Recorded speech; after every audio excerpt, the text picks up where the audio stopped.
Here we are with part 2 of the equipment collection for movie Darkest Before Dawn.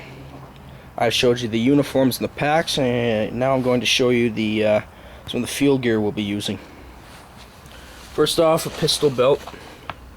Pretty standard. The buckles are not standard Vietnam 56, nor are they the experimental Davis fasteners. They're just fasteners, but that's not too important. We are not reenacting here, so I'm just gonna use these. These are both 56 gas mask bags. This is the first pattern, this is the third. Difference being the Chemical Corps logo is stamped on this one. This one does not, it just has US. It has a set of faded identification words, numbers. This one's pretty new. Both are correct for the period, and this one's just faded from heavy use. This one has the flap to quickly access your gas mask. I don't know if this one does. No, it does not. These just will strap. There's a strap that goes around the waist and the other one around the leg, so it's kind of like a drop leg pouch. It's pretty convenient, actually. Carry extra ammo, etc. Play airsoft, whatever. This is a period correct standard issue in the Marine Corps medical pouch. Just got the two snaps here. US stamped on the front. It's kind of worn through at the top from use. Inside, I hope the contents are in here. Yes, they are. We have there's 2 field dressings in here, a couple of cleansing pads, etc. These weren't standard issue in the Army, but you may see them occasionally hanging off webbing or whatever. I don't know if we'll be able to find any of these. We bought these on a trip down to Arlington, Washington. So let's see if we can find any more of these. This is a well-worn World War II era transitional, which means when they're switching from khaki to olive drab.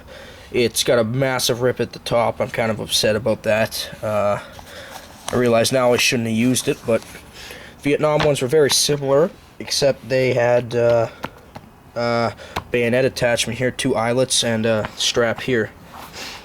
And this one has a standard wire hanger. I believe the Vietnam era one has a ALICE clip.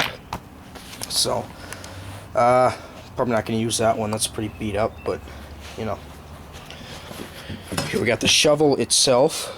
Well, it's a World War II pattern, but I believe it's Belgian copy of the American one. Otherwise, pretty much the same. The action, just unfold this. I can't do that right now, but just unfold it, folds down, slides right into the cover. The difference between this one and the Vietnam one generally had a longer handle and it's most likely painted olive drab. This one was not. Easy fix, we'll use those. They're easy to get our hands on here. Excuse me. Probably worth noting here is, are these ammunition pouches. These are the Canadian 61 pattern, I believe. Main differences being the fastener.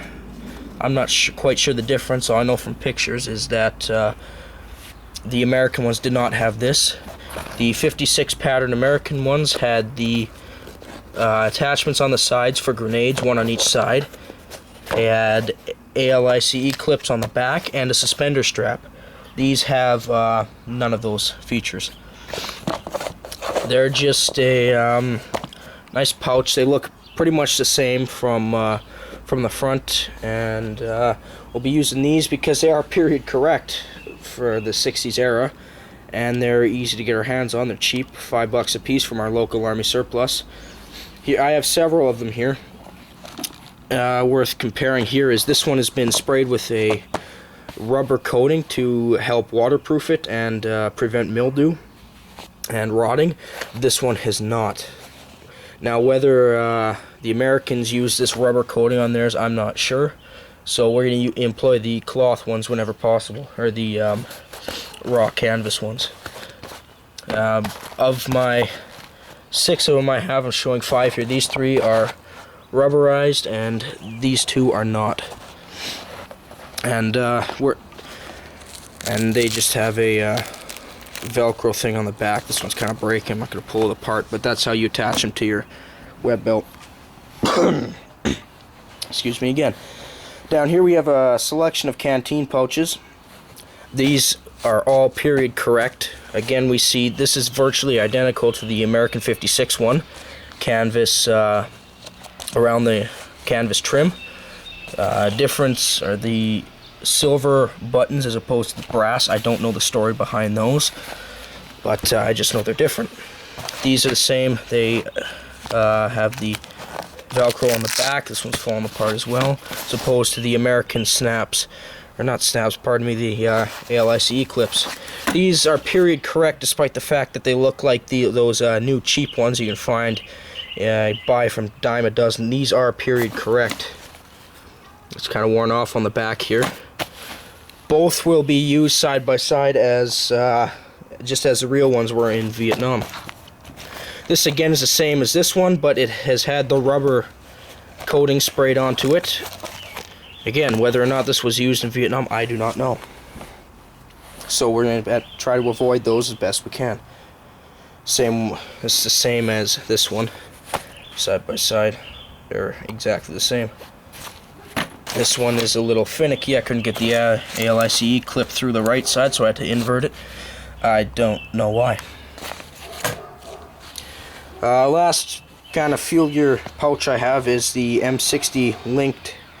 As you can see the stamp 762 linked, which is civilian 308, ball M80, 100 rounds. There would usually be a cardboard box that you would put your ammunition in and insert it in here, and you could carry lots and lots of rounds with a couple of these pouches. So I don't have the cardboard box for it. I do not know if I will be able to get any, so we'll just sling the rounds over our shoulders, as many troopers chose to do.